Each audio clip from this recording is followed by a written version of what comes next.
गोरेगावच्या नेस्को सेंटरमध्ये झालेल्या music कॉन्सर्टमधील drugs प्रकरणानंतर राज्य प्रशासन जनजागृतीसाठी विशेष मोहीम राबवणार आहे।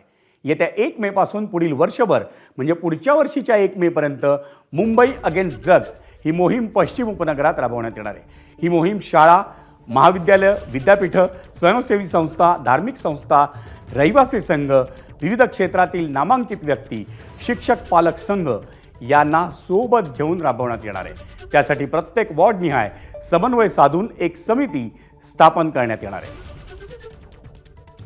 बैठकीमध्ये मुंबई अगेन्स्ट ड्रग्ज अशा प्रकारचा एक वर्षाचा पूर्ण कार्यक्रम जो 1 मे 2024 ला सुरू होईल, 12 महिने हा कार्यक्रम चालेल। कम्युनिटी एंगेजमेंट ऍक्टिव्हिटीजच्या माध्यमातून आपल्या युवा पिढीमध्ये एक जागरूकता निर्माण करण्याच्या हेतूने, अवेअरनेस निर्माण करण्याच्या हेतूने या ठिकाणी कार्यक्रम हे मुंबई उपनगर जिल्ह्याच्या ऑफिसच्या मार्फत, कार्यालयाच्या मार्फत हे कार्यक्रम राबवले जातील।